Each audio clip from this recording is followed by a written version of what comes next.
Hi, this is Jamie Narragon, regional official with the Race Across America, and this is the OhioRAAM Show. Enjoy!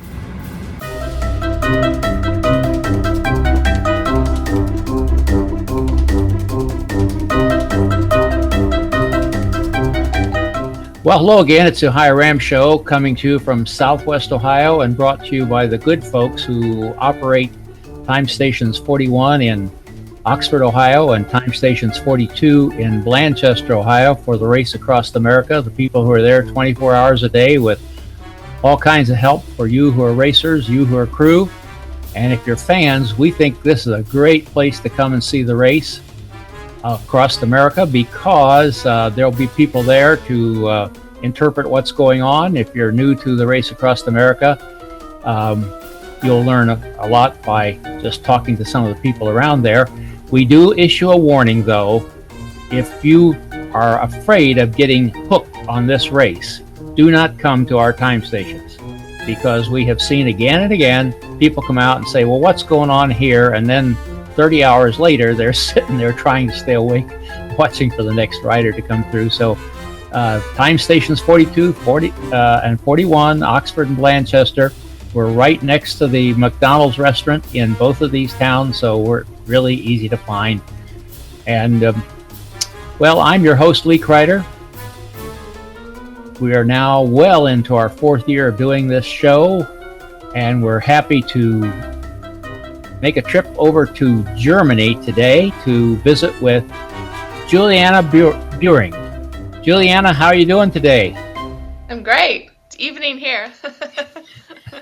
Yeah. Thanks for inviting me on the show. Afternoon here, but evening over there where you're at in Germany. But your home is actually in Italy, isn't it? Yes. I live in South Italy near Naples. Well, I got Juliana on here to begin with because you're signed up for the Race Across America 2016, are you not? I am. When now you've put it in words, it's all becoming quite real. It's hypothetical as long as it's on the internet. Well, if you're like a lot of people who are rookies to the Race Across America, when you line up in Oceanside with all those other people, you may say, what on earth am I doing here? I ask myself that every race I do. Well, Juliana, I don't think you have a lot to worry about because you bring some credentials with you that just absolutely blow my mind, and I have a hard time getting around them. And I want to start out with your cycling background a little bit. Or lack of one, rather. I mean, I start out by looking at your website, and you will post the website up here on the screen in just a little bit where you can see it.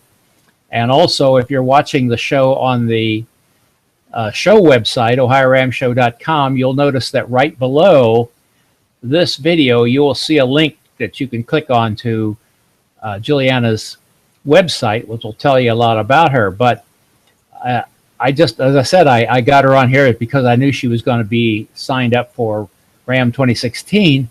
And then I start looking at our website and I say, oh, wow, what have we got here? And the first thing I read is you hold the around the world record for females. Is that correct? Yeah, for cycling the world. I was the first actually to make the record for, make the first Guinness World Record for circumnavigation of the world by bicycle. And we were talking a little bit about this before we went on the air, and this fascinates me. First of all, what is your record exactly?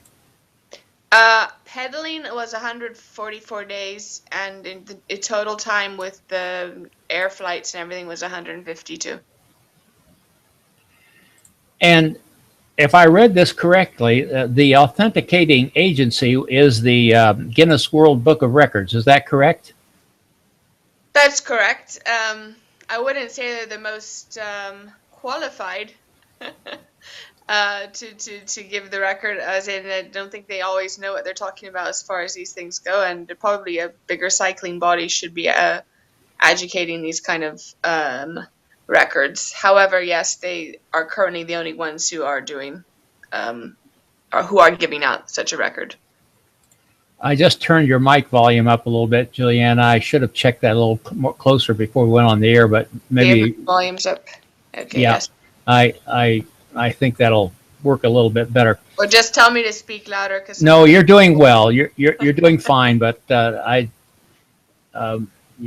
still got a ways to go, but you're doing very well. Well, so 152 days total, but 144 pedaling. Now, if I read this correct, Guinness now says that they take the total time, including your transit times. Is that correct? Yes. So the record would be 152 days, including all the transit times. All right. Now, when I was thinking about this, the question came to my mind right away is how this is determined. And I think I'll just read this, Juliana. I think I'll read this, you have here on your website, and I think it'll help people, because I don't think a lot of people who watch this show, even though they're into ultra cycling, know a heck of a lot about this. And that's why I'm fascinated about it. It says the Guinness World Rules require a rider to cover 28,970 kilometers by bike, either east to west or west to east, wavering no more than 5 degrees off course. Now, I don't understand what that means. You have to set up, they have a course, or you set up your course and... You plan your course and you send it to them, and they approve it before you leave. So if, for example, if you're going off course would mean that you go suddenly turn back on yourself more than 5 degrees and count that as part of the ride. You can't do that. So you need to keep going always in one direction. Okay. All right. And you set up checkpoints along the way that you will they approve. Is that correct? The main thing that you need to do is to hit 2 antipodal points. So if you were to put a needle through the globe, it would be the 2 ends that the needle goes through, comes out on. And there's very few points that you can do that with on the globe. So the ones I chose were New Zealand and Spain, were my 2 antipodal points. So they have to be 180 degrees apart. Is that correct? Yeah, they've got to line up exactly as if there's a line going through the globe on each end. Okay. It says the total journey distance must be a minimum of 40,075 kilometers. That includes their transit, I assume. Yeah, so that's going around the ocean. Well, that says here. It must start and finish at the same place. And for you, that was your home in Naples. Is that correct? Yeah. And we talked about the antipodal points, which is, I'm supposed to be something of a, I don't know, an engineer or mathematician or something, but I had to look that up to see what it meant. Yeah, it's a strange. I suppose that's to make sure that you're keeping it within a certain. Yeah. In school you learn all this formula and what have you, and when you get in real life, you only use about 2 of them. It's true. Anyway, how much useless information we learn at school. Yes. That there used to be a show here, on a guy on Saturday Night Live that had a university. He said he could teach you in 5 minutes everything you remember about the subject in 5 years. So that's probably what my, huh? That makes sense. Yeah. Anyhow, back to this. The clock does not stop from start to finish. Yeah. That includes waiting for an airplane, I suppose, and ferries and what have you. Yeah. Sickness, everything doesn't stop. The same bicycle must be used. I assume that, except if you have a frame breakdown or something like that. Yeah, then you have to show evidence of why you couldn't keep using the same bike. Okay. And you keep a daily log, and you get signatures along the way. Now, it said dignitaries. Is that mayors or? If you can get mayors, or if you get like police or get anyone who's like anybody to sign. Usually you can't, but at least at the start and the finish you definitely can. Well, as I said, and usually at airports you can get the officials stamping who are stamping your passports, or borders. Yeah. So, without going into minutiae, generally, what did your route involve? What countries did you go through? I went up from Italy through France, Spain, and Portugal, and then took the flight over to the US and went from Boston to Seattle, and then flew over to New Zealand and did the North Island as my antipodal point, and then went across Australia from Brisbane to Perth, following the entire coast, and then flew to Singapore and went up Asia through Malaysia, Thailand, and on to India, did all of India, and then flew over the Middle East because I couldn't go at the time. I couldn't go alone as a woman. I couldn't cross those countries unescorted. So I flew across them to Turkey, went across Turkey and back through East Europe, mostly following the coast. After Greece, I went up all the coast through all the countries up back into Italy. So I went through 4 continents and 19 countries. So you went east to west then? I went, east to west. I went against the winds, basically. Against the Earth's rotation. That was simply because I couldn't find a sponsor, so I was kept delaying, hoping that I would get a sponsor, and in the end I left anyway, but then it was late already in the year, and I had to go the other way to avoid the Asian monsoon. Well, it was monsoon versus headwinds, and so I went headwinds. Well, I once planned a cross-country tour of the United States, and I went west to east under the mistaken idea that I would have tailwinds, and it just didn't work out, Julianne, at all. It never works out as you imagine it will, you know. I've learned. The best laid plans never quite materialize. Okay, now that was in 2012, correct? Yes. And then the story isn't over, folks. We got more to tell about this wonderful woman here we have with us today. Then there was the Transcontinental. Tell us about that. Yes, well, after my first stint at cycling around the world, I realized I could pedal pretty well, and then Mike Hall, who is the fastest man to cycle the world, was putting on this race across Europe, and so he contacted me and he said, "You'd be interested to ride it? I'm looking for some women to join the race." And I'd never raced in my life. But I thought, well, I've done the whole long distance thing, and I'm used to traveling unsupported with bags on my bike, so I'm pretty sure I could pull off. At least I could get to the finish line, I'm sure. So I joined the race, and as it turned out, ended up being the only woman in the race, and came in a respectable 9th place, and then from there, I got addicted to these kind of crazy ultra racing, ultra races, I should say. I was going to say adventures, but it'll be an adventure regardless for me. So, as I said, even for fans like myself, it becomes addicting, and you're not the only one that loses sleep. So that was unsupported as well. Yes.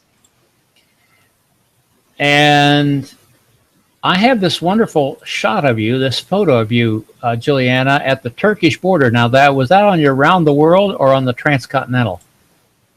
I went through the Turkish border on both. Is it with a soldier with a big gun at my head? Well, he's got a big gun. I don't know if it's at your head. That'll be on Round the World. That'll be on the Round the World. Round the World. Okay. Well, we'll show that. About right here, even though we've already talked about your Round the World ride. Lovely. He gave me a red rose as I was leaving his country.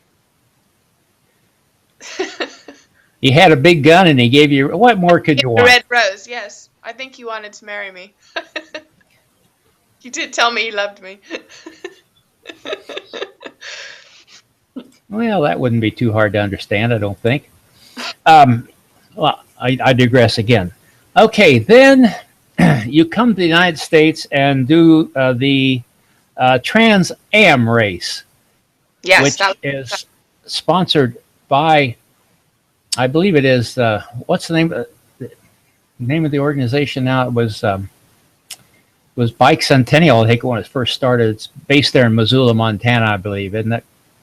yeah. It's a race across the original Transamerica bike route, which I mean, I was talking to one of the guys who originally rode the first ride, and he contacted me after he saw the film about the race last year, and he was like, "Hey, I'm one of the guys who invented the route, who did the first ride," and I was like, "Oh, that's awesome."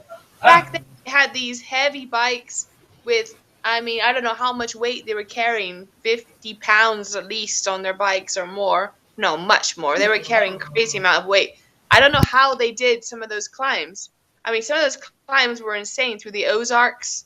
I mean, there were 18, 16, 18 gradients.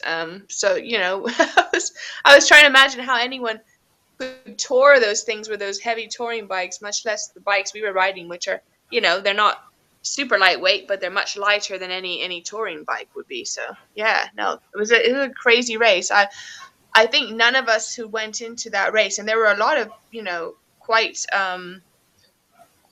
a mix of well-rounded racers who had, a lot of tour dividers, a lot of guys who'd done the tour divide, guys who had done the transcontinental. Mike Hall rode that race and won it as well.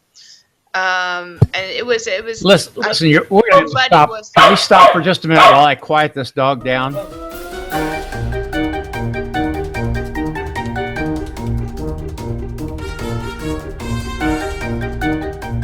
Okay, folks, sorry for the interruption there.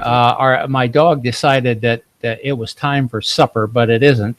He keeps pushing the envelope a little bit all the time, and we just got him back from the spa here a few days ago after we covered the OhioRAAM challenge here, and they feed him early, and so he seems to think that's time to eat. So anyhow, well, back to Juliana and the Trans Am. Again, that is an unsupported race, correct? Yes, unsupported. So it's, I think, one of the toughest races out there at the moment. I have to say that none of us who rode it were prepared for the level of difficulty that we experienced on that race. I mean, we had, apart from the crazy climbs, and the climbs never ended. It was all just climbing, which is one thing on a mountain bike, another on a road bike. But it was just the distance. It was crazy. It was 4,400 miles at the end. And there were snowstorms in the mountains that we went through. There was extreme heat and hot headwinds in Kansas. It was just one thing after another. It just never, it never ended. You were always constantly being battered by something or other. And I had a bad accident on the second day, actually, of the race, and had a crash on my bike and cracked one of my ribs, and banged up my knees pretty bad. And so I ended up riding the entire race with this cracked rib, which was extreme pain for me. And then halfway through the race, my seat post on my bike broke, which it couldn't be fixed because it was a special screw that only that particular bike from Germany, incidentally, made. It was a Canyon bike, and I couldn't find any shop that had a screw to fit the size. So I just rode the rest of the race with the seat all the way down low, which was about 10 days with my bum down low, my knees up high, going up these steep climbs. Oh, wow. The race, my knees and ankles were just destroyed. They were completely swelled up. I was actually wheelchaired onto the airplane at the end of the race. It was a tough one, I have to say. That's hard to imagine, but it takes just one of my thoughts is I always hate to see people start out with exotic stuff that they can't stop in Joe's bike shop and get fixed. Yeah, well, it's one of those things you don't really think about. Most bikes have standard screw on the seat post, so I would have had no idea that it was a particular one only they made. But I now know better. I had my mic turned off, Juliana, while my dog was irritating me. How'd that turn out for you? What was your record there in that Trans Am RAAM? I finished in 20 days and I think 23 hours. And I won the female division and came fourth place overall.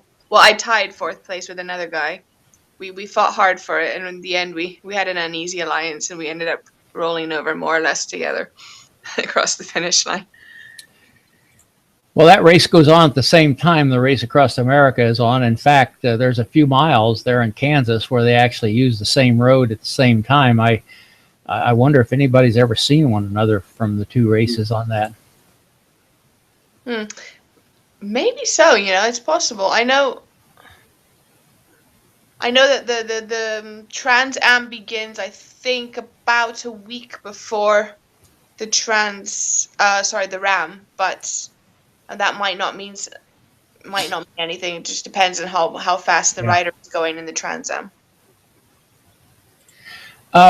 So I'm curious on these unsupported races. Let's talk about the Trans Am. How do you equip yourself as far as the stuff you carry with you on the bike? You try to keep it lean and mean, I suppose. Yeah, you try to stay as light and aerodynamic as possible, which is not easy when you think you're going to be on the bike from 2 to 3 weeks, and you've got to bring everything. And what are the essentials? And really, you figure out what are the essentials when you're on that tight a weight limit, and you end up actually shedding a lot of stuff. You think that you have it down to the bare minimum, and you end up continuing to shed as you're racing. So by the end, you're probably about 2 kilos lighter even than when you started. But what did I take? I took just a sleeping bag, very lightweight sleeping bag, which was about 800 grams, 700 grams, and just a rain jacket, and some medicine like aspirin, ibuprofen, which turned out to be very useful since I had these swollen joints that I had to keep under constantly trying to keep the swelling down. And what else? No, that's more some tools. If the bike breaks down, you carry one spare tube and the stuff to change the tube. And you should be taking spare chain links and things to fix everything, which I didn't do in the Trans Am and suffered for when my chain broke in the middle of the mountains in Kentucky, and I was unable to fix it and had to hail down some hillbillies to help me. But yeah, you want to think, just if the worst thing can happen, what do you need? So you just bring the most basic essentials. Well, shedding as you go along is not a unique experience, Juliana. I can tell you that. Sure. I've done. I was never a racer. I was strictly a touring cyclist, and I've shed quite a few things along the way. Some of it planned, like after I get across the Rocky Mountains when I know I'm not going to hit cold weather anymore. I had a 2-stage sleeping bag. I'd get rid of that, stuff like that. You learn, but then as you go along, you say, well, I really don't need this. I really don't need this. Yeah. I think a lot of people shed their jacket or something wintry that they took over the mountains in the beginning. Once they hit Kansas, a lot of people shed a lot of the winter stuff.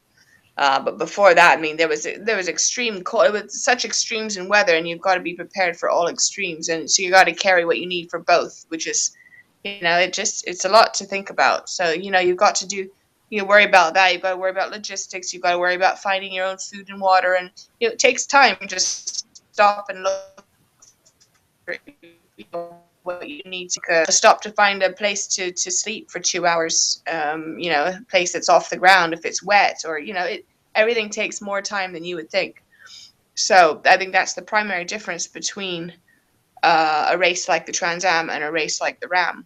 And I can't really tell you 100%. Well, the main differences are I'm making assumptions here since I haven't done the RAAM yet, but I'm sure I will make a nice comparative article at the end with all that information between the two. Well, I think it certainly would. And I am interested in how you fed yourself. How did you go about supplying yourself with nutrition? Yeah, so unlike in a RAAM thing where you've got someone cooking your food, you got them making sure you've got all the best nutrients and vitamins and drinks and all of that. In these unsupported races, you just eat shit. Excuse the word, but it's true. So you're just stopping at these rundown service stations and grabbing whatever you can find off the shelf, and it's pretty much junk, horrible stuff for you. By the end, I was so sick of chocolate peanut butter bars. I'm never going to eat another chocolate peanut butter bar in my life. But yeah, so you don't really have many hot meals. You only shower maybe twice in the entire race, and you sleep about 2 hours a night. It's pretty tough, I have to say. Well, having been over some of that Trans Am route, there's places where there's not a lot of supply points along the way too. Yeah, there are parts that go from, I think most is about 150 miles without anything. So yeah, you do have to make sure you know the parts where there are long stretches with nothing, so you can adequately stockpile some food and water with you for that. Yeah. What I discovered, I've had the saying, Juliana, that there's places on the map that exist only in the minds of Rand McNally. When you get there, there's nothing there. I think you're right. There's a lot of places on the map that we were using for the Trans Am bike route that didn't exist anymore. You get there and you're like, where is it? But yeah, because it keeps evolving. Towns keep evolving, or towns shut down, or shops shut down. So yeah, definitely. I was amazing how many miles you could get out of a piece of cheese when you found out that there was nothing there. Well, you're desperate. No, it's true. Yeah. So it's amazing how far your mind can take you when you should be failing, your body should be shutting down, but the mind keeps you going. So I think that's my secret weapon. It's all in the head. Well, Juliana, let's get back to now you're going to do something totally different. You've never done a crew supported race before. Is that correct? Yeah, never. This will be my first. I'm actually really excited about it. I mean, people have kept bothering me about doing the RAAM since I did the Transcontinental, and it never really occurred to me to do it, mainly because I generally like to ride for the adventure, and so I like the aspect of unsupported. I like being alone with myself on the road, and I like the challenges that gives me. But this will be a different kind of a challenge, I think, and I'm very curious to see what the differences will be for me, as in how much further I can push my body with support as opposed to not having support. So I know I can shave off, without all of the having to search for food and water and all the rest. I know I will have a few more hours of riding time available to me. So I'm curious to see how many miles a day I can push myself to. Well, I want to go back a step, though, and I forgot to ask you when we was talking about the Trans Am route. Tell me about your sleeping, where you slept, how much you slept, how much time you spent on the bike during that. Yeah. From looking at the projections from track leaders at the end, I believe my sleeping average per night was 2.5 hours a night. And I think my total stop time, or my total riding time average was 19 or 20 hours a day. So I think I spent about 2 hours a day just stopping for food and water and toilet, and finding, where to sleep or whatever else. So yeah, it definitely cut into it. I could definitely shave off time from that. And I mean, the last 2 nights, I didn't sleep at all in the Trans Am. So I went for 2 days without sleeping and pushed the last 500 miles in, I think it was 36 hours, with no sleep, which probably brought the averages up a bit, or down a bit rather. But yeah, it was. Well, I'm really curious to see the differences. Actually, if anyone are interested to see what the Trans Am race is all about, there was a film just put out by Mike Dion, who did the Ride the Divide film. Made a film called Inspired to Ride about the Trans Am bike race. He followed the inaugural one last year that me and Michael won. and it's a great film. It just kind of shows the whole atmosphere and what the ride means and the actual difficulty level of it. It's a really fun film. I would recommend it if anyone wants to see. Well, I have to say I'm kind of amazed that in an unsupported ride that you could do that with 2.5 hours sleep, which is less than some RAM riders get, actually. Yeah, well, I was definitely hallucinating toward the end. And I'll try to find something about that film and get a link to it here, put it on the screen or put it in the show notes on the website so people can take a look at that. Well, Race Across America, you're going to have a crew. How's your crew looking? You got a crew pretty well recruited? No, the crew kind of just came to me. I almost didn't have to look for them. The crew chief is Billy Rice, who is a veteran of the Tour Divide and also rode the Trans-Am last year as well. And he actually yo-yoed the Tour Divide twice. And this year he rode it on a wow, my mind's just gone blank. He rode it with his 16-year-old daughter on what's the two-seater? Tandem. Yes, thank you. On a tandem. My brain just went gone.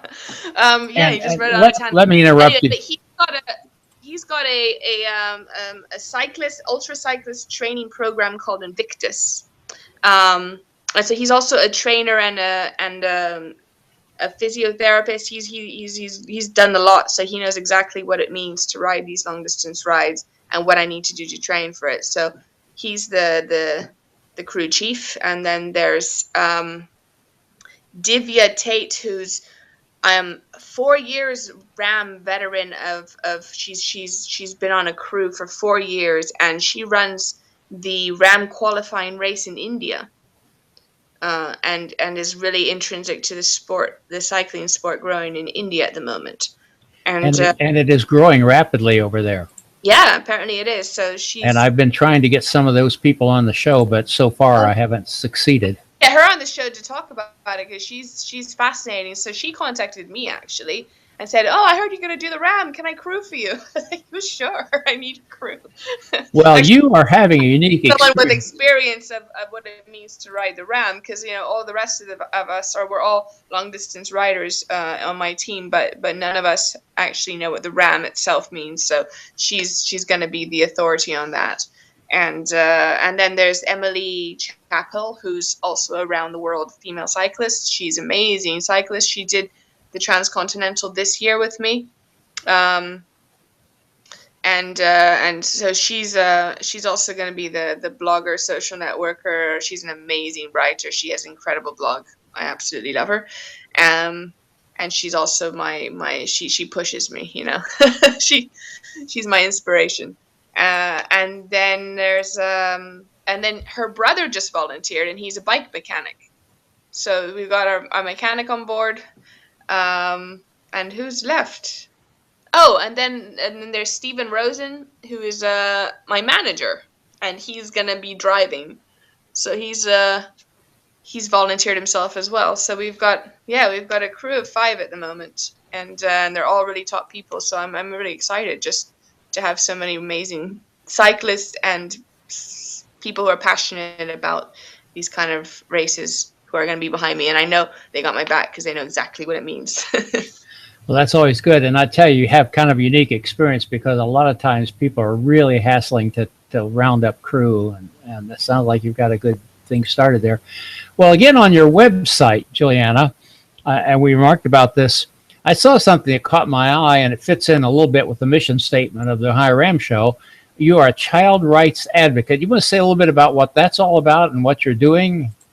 Yeah. I was born into a kind of extremist religious cult as a child, grew up in that environment, and wasn't given my basic human rights. I didn't get a proper education, didn't get medical care, wasn't in the oversight of my parents, was kind of passed around from country to country, and had a bit of a rough childhood growing up in that environment. So the organization that I always ride for and that I used to be on the board for is called Safe Passage Foundation.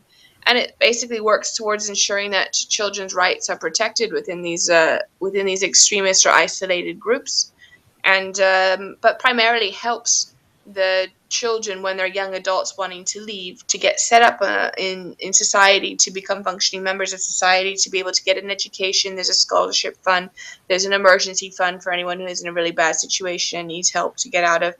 And so, I'm just trying to support something that's very close to my heart, and I think it's the only organization out there who is doing that. So, and there's a lot of children, hundreds of thousands, who are born and raised in these groups who need help.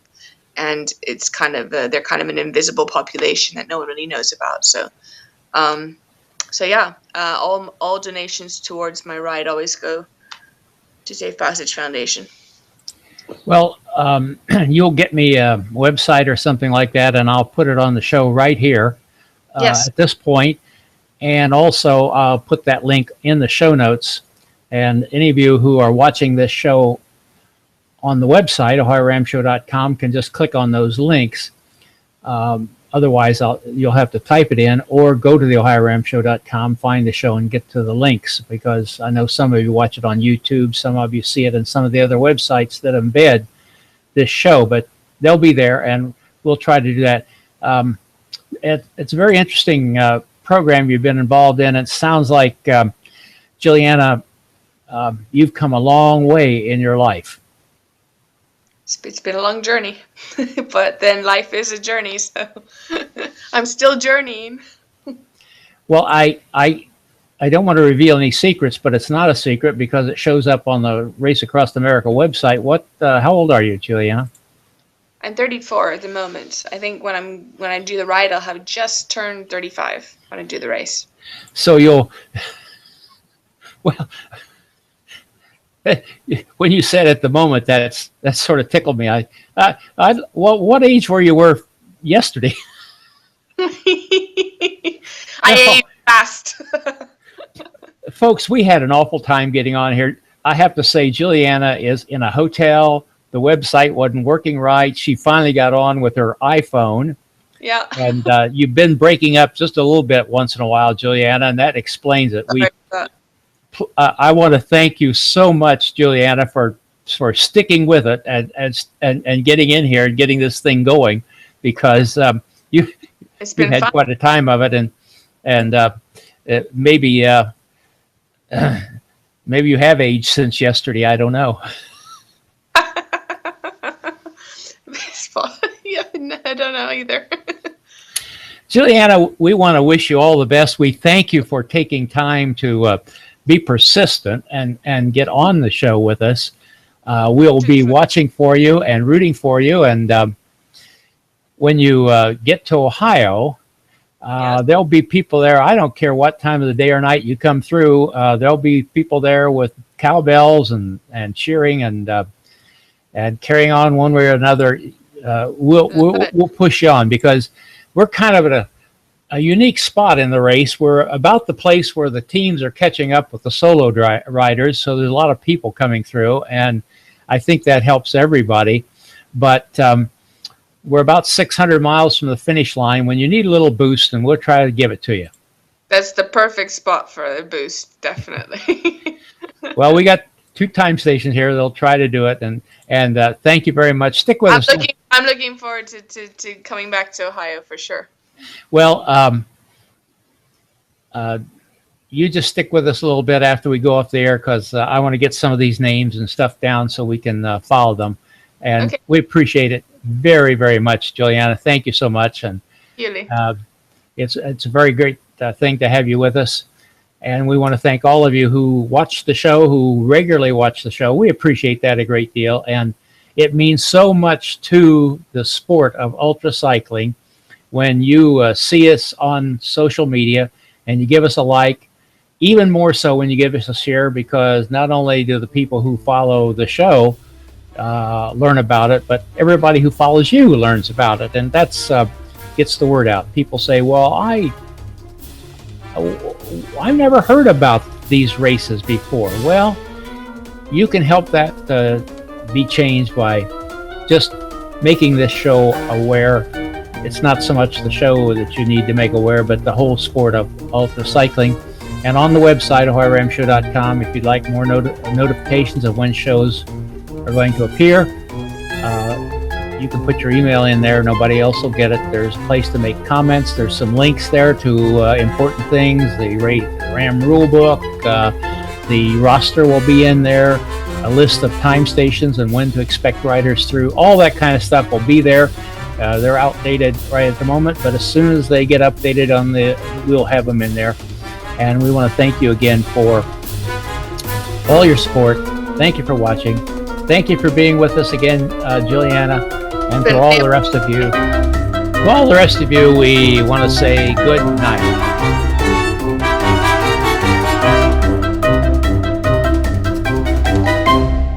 Music by Kevin MacLeod.